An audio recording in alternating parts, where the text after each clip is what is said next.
Welcome to the Sisterhood of Sweat. I am here today with my good friend, Kelley Tyan.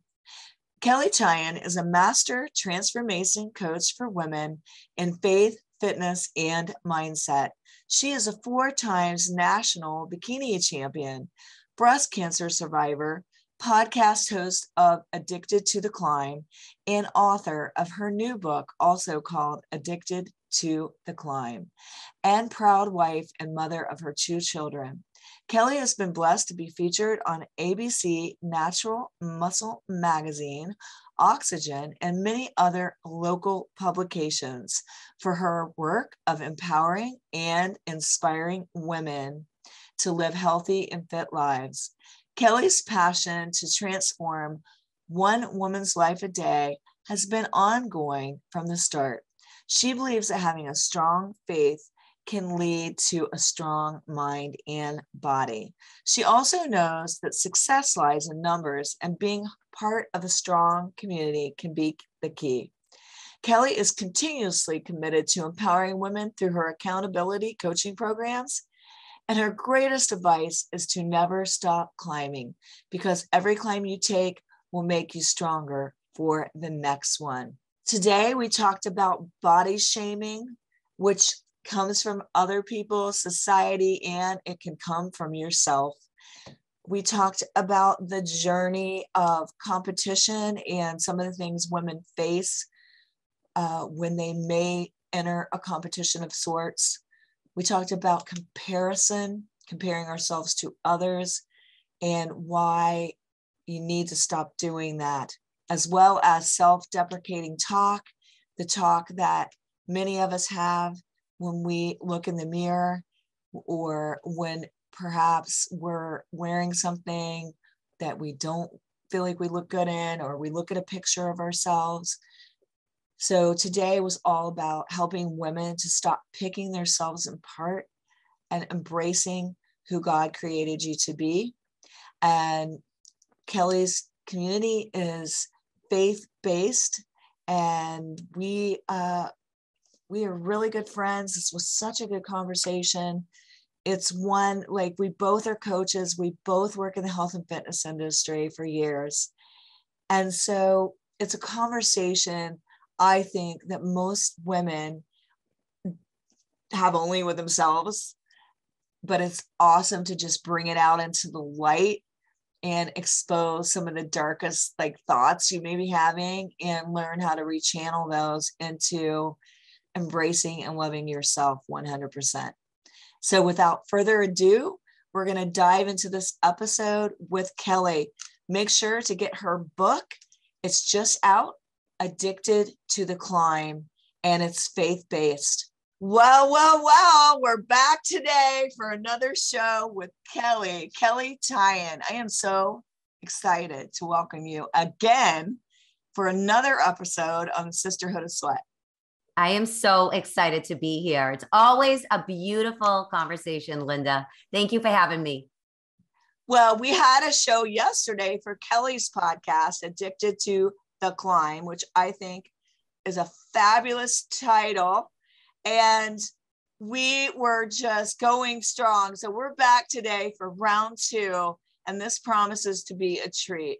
So Kelley, I mean, the first time I met you, we were competing in fitness, and we were wearing tiny little bikinis, walking in Cinderella glass slippers, LOL.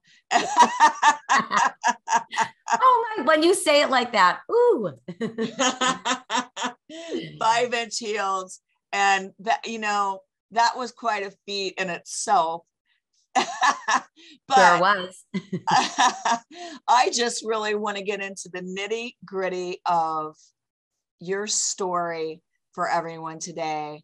And what, first of all, what possessed you to want to balance on those glass heels? Okay, that is a great question. And I had started a boot camp back about 6 years, I would say, prior to the competition. And so, I grew up working out. I started a boot camp, Kelley's Boot Camp for Women, to help women feel good about themselves because I loved working out and I just needed a new goal. So for me, working out is great, but me being addicted to the climb, I wanted to find a new climb. So that is why I said, well, I think I'm going to try this bikini competition thing and just give it a whirl and see what it's all about. I had no idea at all what competitions were back in 2012, 2013.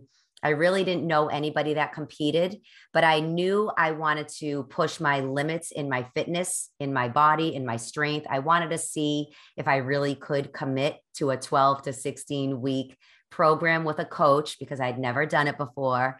So I jumped right in and wow, what an experience it was.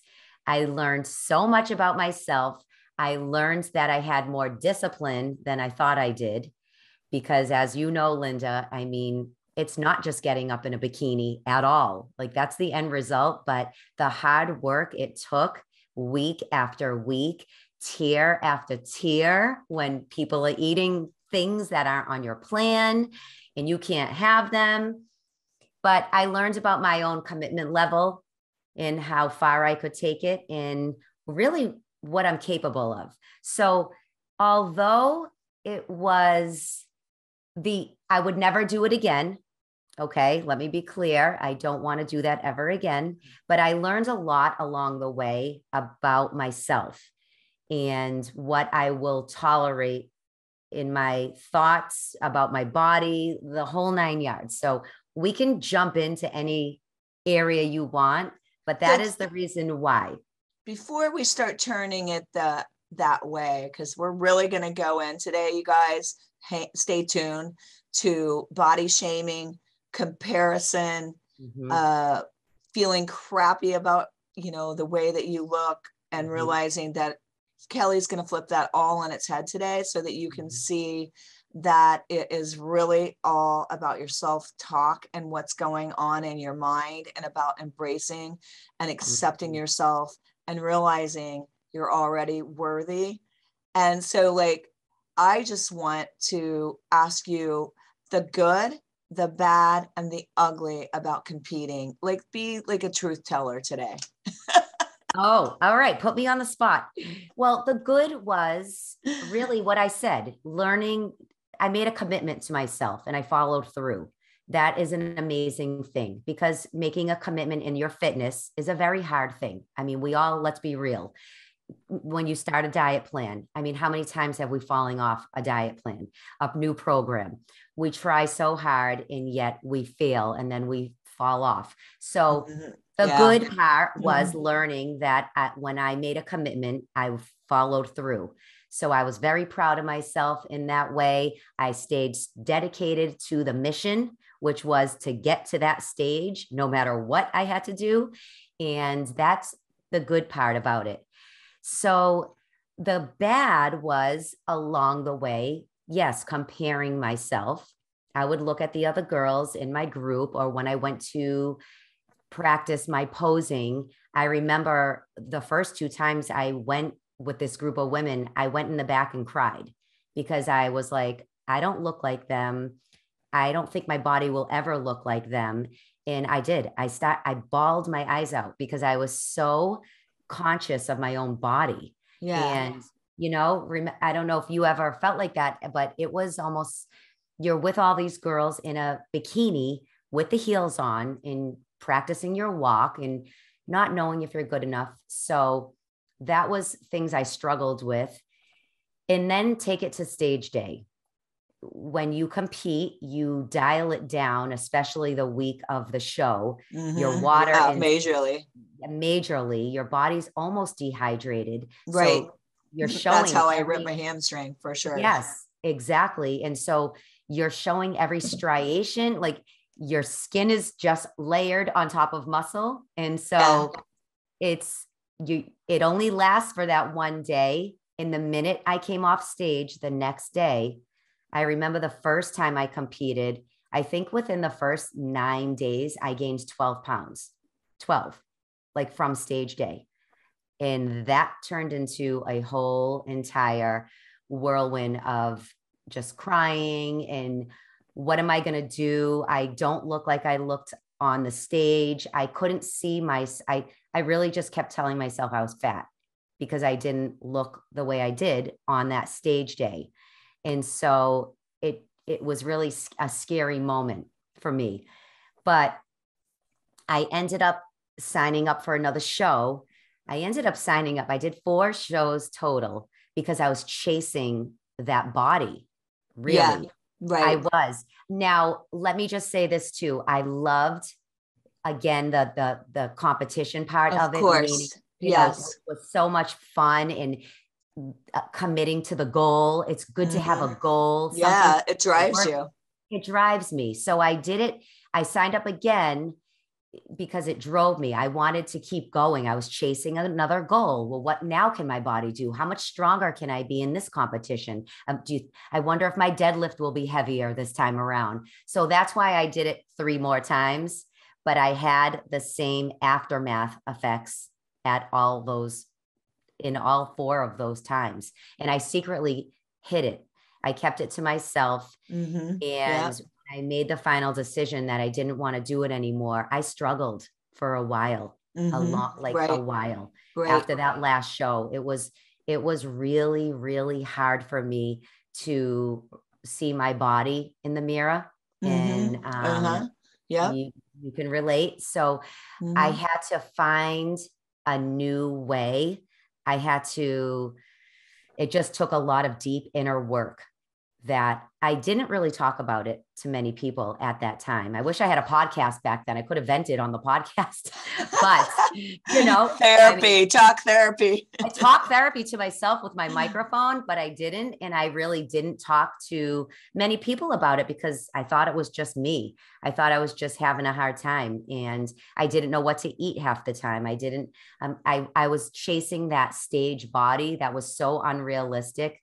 Because it's like, if you think about somebody running a marathon, they commit to the however many 4 months of training, they run the marathon. You're not going to go out and run another marathon 2 days later. You're not going to feel that way. I didn't think about it like that. I was chasing and chasing and chasing that lean, dehydrated body, and it never came back. It lasts about 12 days. Maybe. I'm just saying, like, a lot of people, their staged body lasts about 12 days. Right. But it doesn't have to be that way. I did learn that you have to build your diet where it tapers down. Yes. And then you taper on the way back to normal, and I'm not saying it's not normal, but just a week of not normal. I never did anything really extreme. But when you got to the point afterwards, you can't just jump off and eat. If you do, you regret it because you're going to rebound hard. So you have to taper and taper back to your even keel. And then you're not going to look bad at all. You're going to look good, but you're not going to look like you did the day you were on stage. Right. And I totally relate to what you're saying. There is like a dopamine hit from getting that in that kind of shape and that stage body and the excitement of the show and seeing all of your friends. It's addicting. I will say that word because we're going to talk about that word later. Okay. But so I want people to know that it doesn't have to be like that, but for many people, there are a lot of things you face in yourself when you go and you compete. You really recognize, what am I chasing here? How many trophies do I need to win to feel enough? That could be one. Or where did I not get recognition in my life that I needed? Because I think a lot of people that continually compete, they like the drive, they like the excitement. I like all of it. Don't get me wrong, but I've done some self-work too, and I think they may be chasing something they never received in their life. They want that recognition, and when you are winning at a show, that's like the ultimate in achievement, in recognition, in status. It's so many things. So I think having a conversation surrounding what is it you're wanting and why are you, like, some people are literally killing themselves. Like, why are you pushing yourself that hard? And it's the same with, why does my body need to be that lean? What is it I'm receiving that I think I'm getting? What am I getting out of that? Like, it's like we have to do that deep work of really questioning do I think my friends are going to love me more? Do I think my family is going to love me more? Do I think people are going to admire me more? Like, what is the reasoning behind what you're doing? I think being in touch with that is very, very freeing. So it's very freeing. And that's what I had to do. I had to dig deep and do that work. And I did. I put the work in because I got to a point where I was so tired of every time I took a shower, every time I was getting dressed, I got so tired of the way I was talking to myself. I couldn't take it anymore. And I was like, what am I doing? Like exactly what you said. What, is my husband going to love me less? And my friends not going to love me anymore? Like, it's foolish. It's really foolish. But I was doing that, the negative talk. And on one day, I actually created a hashtag because I got to the lowest point, and I have a daughter who's 22, and I didn't want her growing up like that. I didn't want to be that example that she has to be perfect. And I wanted her to just love herself the way God made her, the way we should all love ourselves. But my hashtag is revenge mind. And it's all about just taking revenge on those awful thoughts that keep coming and attacking over and over. Because until we actually take revenge and do something about it, they will eat you up every single day. And it's not a fun place to be. It's very freeing, like you said, if you do put the work in. It's almost like a weight lifts off your shoulders when you realize, you know what, I am enough.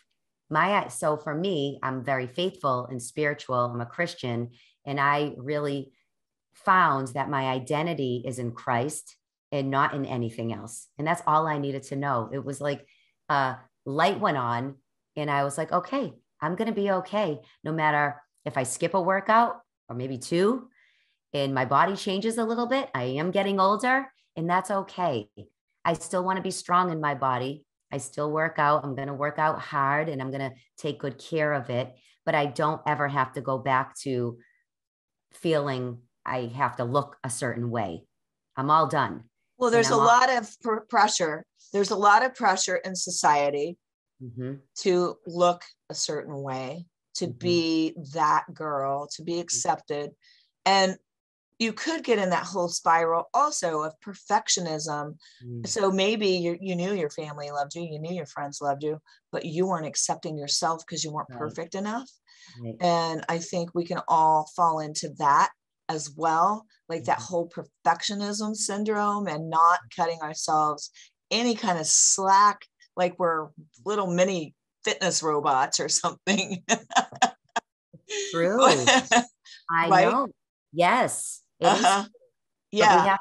But we have to overcome those opinions of like, I feel bad for the younger girls. I really do, because of social media in that way. Now, there comes a point where we have to wake up to it and say, oh my gosh, I'm comparing myself. I'm scrolling and looking, it's an awareness that has to happen for each of us. If you find yourself comparing and it's discouraging, you get off your phone and you're just angry, then you have to become aware of what you're actually doing, right? I mean, did that happen for you, Linda? Because it did happen for me. When I'm looking, I had to delete or unfollow certain people throughout a few years because it was. I think I really haven't deleted a lot of people, but I understand where you're coming from. For me, it was more, I think I went through this whole process at the beginning of where I'm being compared to the people on stage. I wasn't comparing myself. the judges who say they're looking at just your body as they're not, they are comparing you. Yes. So they are literally comparing you to the people on the stage. That other stuff, that's BS. And so just know your buttocks is being compared to the next girl's buttocks when you turn around, and the way you walk and the whole bit. And so when you're thinking like that, you're like, I think I felt like I was trying to be that person that they would pick. So you could, okay, one year they want skinny legs. The next year they want muscular legs. The next year they want abs. The next year it's, so you could just kill yourself trying to be that person that they would pick or select. Mm-hmm. And one day I was just like, you know what? At the end of the day, I want to walk out being proud of me and liking my body and liking what I've done and feeling good the rest of the year, not just for a day. Right. So I am going to approach this completely differently than I have been. And I did. And after that, I started winning and doing, not that I hadn't won before, but winning more, like bigger, like national shows and doing well. And I was in my 50s. So I think I just realized too, just because you are like raspberry, rainbow, strawberry, chocolate chip, doesn't mean you're not a good flavor. Maybe they were picking vanilla that year. Mm-hmm. So own who you are, mm-hmm. embrace it, be the best version of yourself. Mm-hmm. It's okay to want to be the best version of yourself, but not to the point of comparing yourself to death or trying to be selected. Select yourself. I love that. And, I want to say, if you are a competitive person, and I don't want to discourage anyone from competing because it really, no, because I do love it. I do. It's an unbelievable experience. Going back to what I said about the commitment level, the dedication, being determined to get to that stage, having I call it a WIT mentality, whatever it takes mentality. I am going to get my workout in, whether it's at 4 a.m. or 5 a.m. Those things are amazing.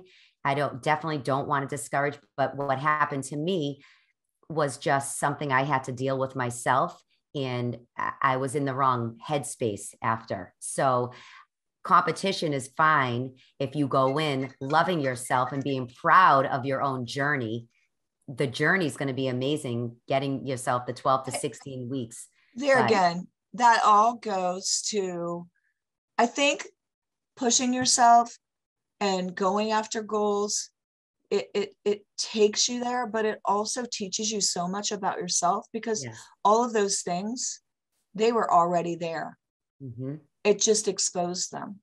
Yes. So then changing your mindset and doing it in a healthy way, then look, it turned out great. And I think we can all do things that aren't healthy, like saying to ourselves, picking ourselves apart in the mirror and picking ourselves apart in a picture. First of all, if you aren't happy with yourself, it's okay then to say, I'm going to do the work. I'm going to do the work, because sometimes, like, I don't know, if you're getting F's at school, you probably want to do the work. So if you're not feeling good internally about yourself, or maybe you don't want to go places because you can't wear the clothes you used to wear, it could be anything, then it's okay to give yourself permission to be like, yeah, I know it's frivolous, but I want to lose 20 pounds. I want to feel good about myself. And for me, that is fitting in my clothes. And I think there's so much judgment going around with whether we do want to look good or we don't look good, or it's all about all these things, when I think it's more of an internal thing. Like, to me, working out is for my mental health and my Yes. self-care. It's self-love when I am taking care of me.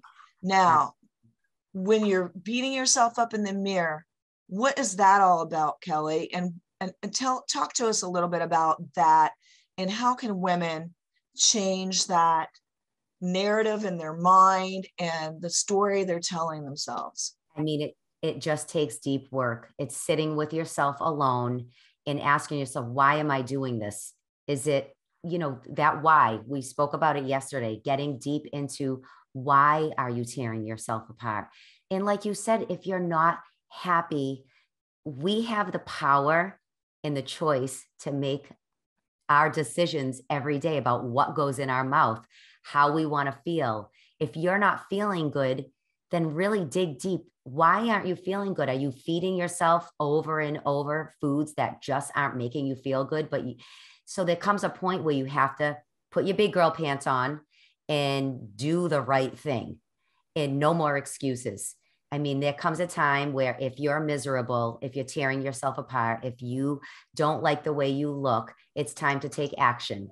And so, no, it's a non-excuse, because we make excuses so much about why we can't. We're too old.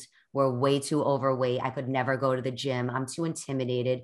I don't have enough money to hire a coach. I mean, listen, if you want to make it happen, you will make it happen. And changing your mindset is the same way, because if I did it, anybody could do it. And I did. I suffered with negativity, and I prayed. I did a lot of prayer. I really had God intercede for me, and he did, which I'm so thankful for. I got into the word in reading how much God loves me as a daughter. I found my identity in him, and it just brought so much peace, and it changed everything for me. And so making the decision, commit because it's going to be hard, but commit because it's hard. If things were easy, nobody would do them. Think about anything in your life, when it's too easy, whatever. But commit because it's hard, because you want to see change take place, because you deserve it. You're worthy. You are enough. God made you perfectly, but it's okay to go out on a limb for yourself because you want to get healthier. And it's all about just taking that first step, right? That's really what it comes down to. Now, what would you say to the person that says it shouldn't be about the way we look? Well, I agree with that. But then again, don't you want to look good? Don't you want to feel good? I mean, listen, let's be real. We're all women. You know how many clients tell me they don't want to take pictures because they don't look good? You're preaching to the choir today on that. Yes. And they say it to me. They say, but yet, what are you doing about it? So yes, it's not about the physical body. I mean, we're not going to be walking around in our clear heels, especially if you're over 40. That's not what it's about anymore. But yes, we want to, when we look good, well, when we treat our bodies and feed our bodies God-made foods that fuel us, give us energy, you're going to look good because you're going to feel good. They go hand in hand. You're saying what I wanted. You're saying what I wanted. Yes. So because they do, the looking good and the feeling good should come first, but then when you feel good, it's going to exude. Your confidence is going to be better. Everything will come from feeling good. So the looking good will come together after that. So to me, it's a barometer, and it isn't necessarily about the shallow, like some people might think of it as shallow. Going after a goal is anything but shallow. Oh my gosh, it's hard freaking work. Right. And so, like you may see it that way because you're not doing it, but going back to the whole feeling good, looking good thing, I'm trying to remember what the guy's name was. I was listening to him on, I'll put it in the show notes. I feel his name was David something. And he's talking about longevity. I think it was on Lewis Howes, School of Greatness. But he's talking about longevity, and he talks about that it goes together. So if my waistline is expanding out 10 feet over my pants, it's not healthy. And you're not going to feel good. You're going to be discouraged. You're not going to feel good. Your mind You're is also not probably looking good. Like you don't feel like, yeah, I look good. You probably don't feel like going in a bikini to the beach. Now, do people still love you? Can you still love yourself? Of course. Does God love you? Of course. Right. But I think we were designed that it goes together. When you're healthy and you're treating your body instead of like a garbage can, you're treating it like a Lamborghini that needs to be polished and taken good care of. That's self-love. It is. Then your car it's going to run well. It's going, your body is going to be healthy because of the way you treat yourself. Exactly. And that goes along all the way to the way you speak to yourself. It does. And you're happier when you think about when you eat a salad and you feel good. Think about your coaching clients. When my clients, they're so excited about that first little milestone they hit. And I remind them, go back to that feeling. Don't you want to feel like that all the time? Yeah. You're sabotaging yourself because it really is. It comes down to just feeling good. Yeah. And all it is just saying, how do I want to feel tomorrow? How do I want to feel next week? Right. And I think it's more about how you feel about you. And that's pretty important. It is. That's the only thing that matters. Because like we said, no one's perspective of you is going to change if you gain or lose 5, 10, 20 pounds. Right. Your friends are always going to be there. Your family's going to be there. They're not going to love you any less. It's you against you. That's all it is. Yeah. So it's a decision that has to be made. Am I going to stay stuck in this mindset, or am I going to do something about it? In the self-care and I always say discipline is a form of self-love. Being disciplined is a form of self-love. Being disciplined enough to wake up in the morning and get a workout in early. Being disciplined enough to eat the salad over the burger and fries at lunch. Like that's self-love, which triggers into all the other things that we talked about. And when you're giving yourself self-love, you're happier. You feel more peace, more joy. It becomes it exudes. It exudes from you. It does. And so everybody that's successful that I know, like that are, maybe, millionaires and mega speakers, and maybe they have a gym, they have a podcast, they might be a school teacher, but just the people that I know that I, feel are very motivated and energetic, they take care of themselves. Right. And exactly. So to me, it's something that should be taught more. It should be like a subject in school. Right? Don't you wish you can change the whole curriculum for children? So true. Self-love, yes. Showing up for yourself. I mean, I can't say that enough. If you don't show up for yourself, nobody is going to. And that's in every area of your life. You want to get to that next level. You're going on a new climb, whatever it is, you have to show up for yourself. And that's all I talk about, because, things are going to be a little uncomfortable in the beginning when you try something new, but you still have to show up if you want to see change. That's that right there. I love that tip, because also if sometimes people could hate on you if you succeeded. Let's say, Kelley, you become the #1 podcaster in the entire world. Then you could have a slew of people behind you that are like either jonesing after it, hating upon you. You want to surround yourself, of course, with the people that are cheering you on. But the thing is, the reality is, and I will just attribute this to me. When I first started in Miss Fitness, I was young and I still ate cupcakes and ate what I wanted. And I just worked out hard. But I showed up at a show and I was expecting to be in the winning circle with those that had dieted for 22 weeks. Really? Are you serious right now? But what I'm saying is the reality is whatever it is you want, you have to show up for it the same way as the person that maybe has that thing already. You have to say, this is the amount of work I got to put in if I want this. This is the work. And to be honest with yourself and say, so I can't expect to be the #1 podcaster in the world like Kelley if I don't feel like showing up today and I'm not doing my show because I'm tired and I'm just going to cancel. And shoot, I don't know. I'm not going to look at my topic. I'm not going to even, that guest was crappy, but I'm putting them out anyway. Like you can't do those things. So it's the same way with our self-help, you know. It is. It's exactly. You said it perfectly. You're not showing up and then you wonder why you're so discouraged or you're not losing weight. Then you fall off the wagon, then you come back on and it's a vicious cycle. We really create these things for ourselves when really the reality is just make yourself a priority.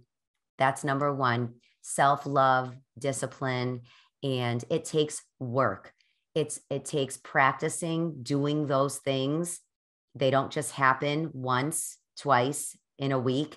You have to practice making new habits for yourself until it becomes an actual real habit, like brushing your teeth. I tell people it's literally the same thing. I didn't always eat salads. I didn't always make a green smoothie. I hated that stuff. I was a junk food junkie to the nines. So if somebody tells me, if somebody says, I just don't like it, I can't eat those. Listen, I forced myself because I wanted to feel better so badly. I wanted to feel alive every day. Like the people, like you said, the people that were healthy and fit that I was watching, I always wondered, how do they always feel like that? They look good. They were putting in the work in making the green smoothies instead of something else that they shouldn't eat. So doing all that, I mean, the discipline, making yourself a priority has to take place. And if all you want today is just to feel better, then you have to get up and get moving and then maybe cut down, you know, the snacking or, you know, throw out the soda pop that's loaded with sugar, or just be like, okay, I'm not supersizing it through the drive-through. Maybe I'll go and I'll get a grilled chicken today with a salad or whatever it is. It's just really deciding what you want and what is the work that you need to put in. And are you willing to do that work? But it's, and I want people not to be overwhelmed right now either. Yeah, right. This is a journey. And I say, embrace it because the joy really is in your journey. If you're at the bottom of that climb right now and you are just feeling right now, listening to us saying, I'll never get to those women's places. Yes, you will. I don't care how old you are. I don't care where you're coming from. The joy is in your journey. If you embrace it, take one day at a time, make one small change at a time, get uncomfortable trying to get comfortable again. It's going to be uncomfortable. Get it in your head. Going from eating a certain way to eating clean. It's not easy, you guys. I get it. I had to do it.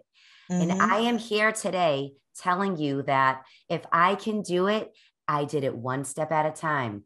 I remember when I drank coffee back before when I was competing, and my coach said to me, you have to drink black coffee. That made me cry for a whole entire week because my coffee was everything, but it was loaded with cream and sugar. And then I was using that vanilla coffee mate syrup. And so half my coffee was that. So I was pretty much drinking cream and sugar with a little coffee, but I loved it. I thought it was the best thing ever. And she told me I had to drink black coffee. That was so hard for me. But guess what? I never looked back. I did it day after day. My belly felt better. I couldn't believe the difference. I didn't have the bloating like I did. And to this day, I still drink black coffee, but I changed that one thing. Then I went to the next thing and then the next thing. So, you know, you don't have to do everything at once. Clean it up little by little, and you will get so far if you document it too. Get a journal out, Write down what you're doing so you can go back and celebrate what you've done in a week. Maybe you just drank an extra bottle of water. That's a celebration. And know that, because anytime you make a change that's hard, if you don't write it down, sometimes I say write things down so you can go back and just remember, because we forget about the things that we accomplished. And then, we think moving to the next thing is so hard, but write things down, keep a journal, and just take it step by step. That's my bottom line. I liked what you said when I was listening to you on our good friend Kate McKay's podcast, Survive to Thrive. We were both recently on, so you'll have to tune into Kate's podcast. But I liked what you said about giving yourself a pat on the back, and how when you stopped beating yourself up, but you started embracing the good things you were doing and patting yourself up on the back, that it changed like everything for you, as far as the way you were feeling about yourself, the way you were feeling about the whole fitness thing. It's so true. And I remember when everything did change, because so I'm turning 48 in a few days, and it's crazy to me. I just am embracing so much right now, just getting myself to the gym or doing a workout routine. And even if it's 20 minutes at this point, I pat myself on the back and I say, Kelley, you just did that, girl. Look at you. You picked up 8-pound dumbbells today. I don't lift like I used to, back when I was competing, and I was a lot stronger, but I'm okay with it now. I'm okay with just doing a 20-minute Peloton ride and just moving my body and feeling good. I don't have to be all 1 hour in the gym anymore. I'm actually proud of myself that I picked up some dumbbells. I did a workout, and then I go to bed feeling accomplished. That's what it comes down to. I know when I wake up in the morning how I want to feel, and I want to feel like I accomplished something. I want to feel strong, and I want to feel happy. And creating health in my body and in my mindset creates happiness. So I strive to just do that every single day in some way. That's what it is. I think that's where the magic's at. And I still remember, her name was Heidi, but for some reason I can't remember her last name, but clear as day, she was the oldest competitor at Miss Fitness. And she did go to Fitness America with me once, but it just, her nerves couldn't take it because there was just so many people. So she was shy and did not compete on the stage there. But I will always remember her for saying, one time before we went on, I think I was a little nervous, and because I had made a mistake in my pre-round, because we had to do it again. We had to do the fitness routine more than once. There was like a pre-judging and then do it again. Yes. And she just turned to me and she said, girl, we are just here to do it. And I got that because I was like one of the older competitors, and embracing the fact that I could do it and that I was there to do it. And I was doing it and being excited about the actual activity versus the outcome. And so like, I think we're here in life. We're here just to do it. So do it full out, and just like embrace everything, embrace your age, embrace, where you're at, but like also embrace the journey of getting better. Like, I just really wanted to say that. And I'll add to that one thing, because people ask me, I've been in the industry for a long time, coaching women, blah, blah, blah. But they ask what motivates me. And honestly, just being 1% better than I was yesterday, or doing something 1% better than I did before, motivates me to want to keep going. So 1%, you guys, that's it. Just, it doesn't have to be so overwhelming. I think many people get so overwhelmed when they're at the bottom and they're starting a new program, trying to get healthy. They think they have to do too many things, when, again, just 1% is all you need to get the momentum going. You'll get Yeah, there. it's never what we think. It's really all of these small steps adding up into the bigger things. Mm-hmm. And it's a journey, like Kelley said. So it always just begins with that first step, that second step, and each step leads to the next step. So it's easy for us to compare ourselves to other women, to women on Instagram that look like they have it all, and they're balancing it in one hand with their high heel kicked up. And just know that that is not reality. Like Kelley says, it's all airbrushed anyway, you guys. Why are you knocking yourself out? You can get airbrushed too. No. There's plenty of filters.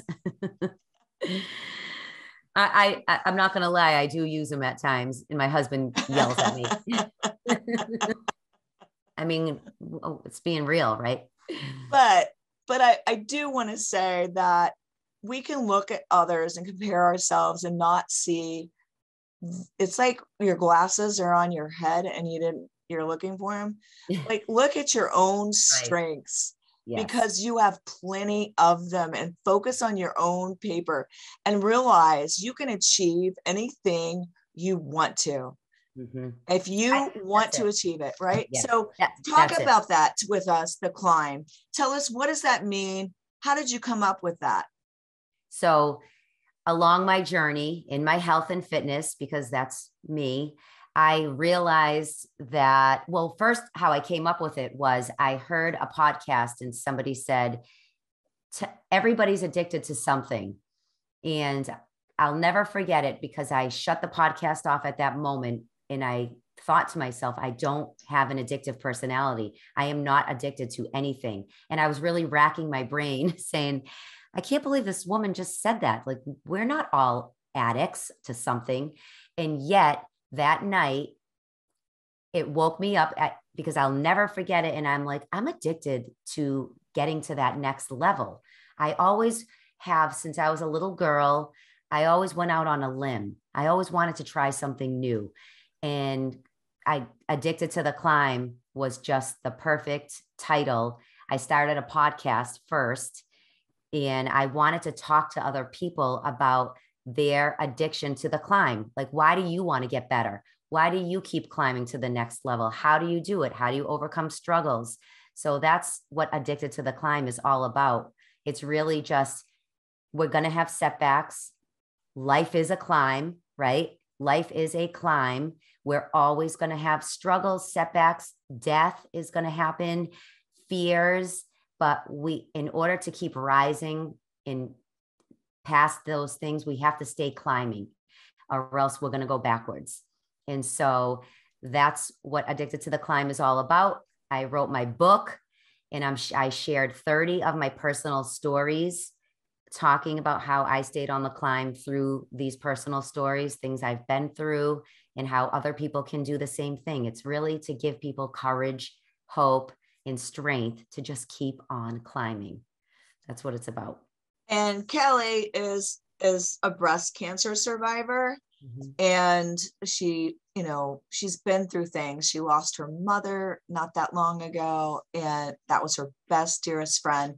So you've been through things, mm-hmm. But how have you stayed on the climb through all that? My faith, 100%. My mother instilled in me faith as a little girl. And so my mom suffered from rheumatoid arthritis from the moment I was born. And I watched her my whole entire life, just in and out of the hospital. But yet she always had her makeup on, always had a smile on. She was crippled pretty much. She had scars from the top of her head to the bottom of her feet. I'm talking every inch of her body was pretty much scarred. She never could wear a pair of heels. I never saw her in heels. She never showed her feet. But I watched this woman go through what she went through and had such a strong faith. And it was instilled in me that no matter what happens in life, I can get through it with God. I'm not alone. And He will walk me through the fires. He will bring me out unburned if I keep my faith strong, no matter what I face. So it really comes down to my faith. And Kelley has this all started, this whole Addicted to the Climb, the books you see behind her, the podcast, all of it. It just started from talking about it, then having the idea, and then just one thing after, like just one step after the next. Mm-hmm. It's this whole journey of steps connected together. Did you ever see yourself where you are right now? Not really. I never thought I would be an author. I thought about it back a few years ago when we talked, but before that, no, I always, like I said, I always wanted to get to the next level, though. I was always looking to do something and help women and encourage women. I always did have that. That was part of me. Even as a little girl, I always would put makeup on girls in high school. I wanted them to feel pretty. So I knew I wanted to help lock arms with women because we all go through the same things, yet differently. We all have the same emotions and the same feelings. The way we handle those is a little different, but I knew if I could bring this message to as many people, I had to write a book. So I wrote the book, and I'm just so thrilled about where everything has gone, and I'm excited for what's ahead because I'm not stopping. And we had similar circumstances where we had built our businesses up in a place for so long, and we had to redefine.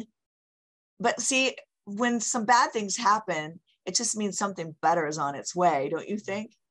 Absolutely. Oh, turning pain into purpose.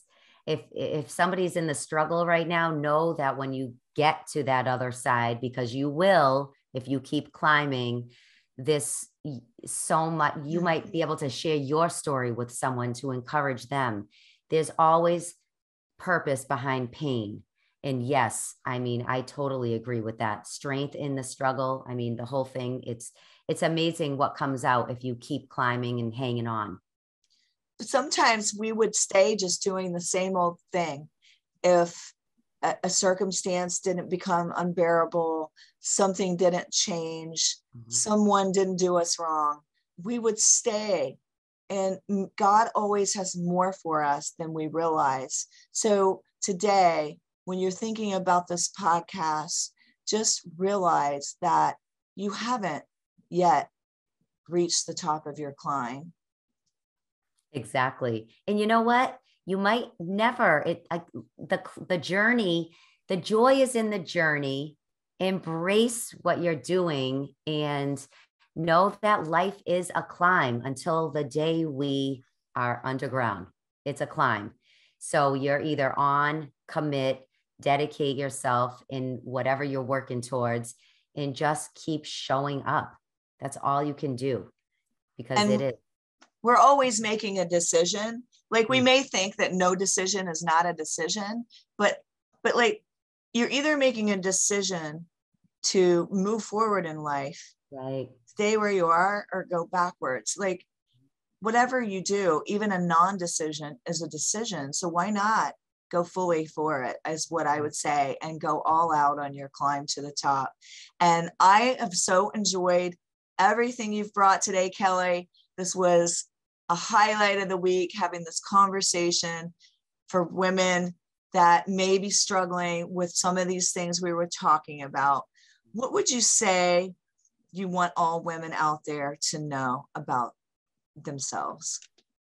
That they are loved, they are enough. And I know we hear that often. It's like posted all over, but honestly, you really are enough. God made you perfect the way you are, but you can still work on things in your life to get better, to get healthier, but just love yourself the way God loves you. That's it. Oh, that was so good today, Kelley. And I just enjoy you so much. I've enjoyed your journey. I think that you have such a big heart for women.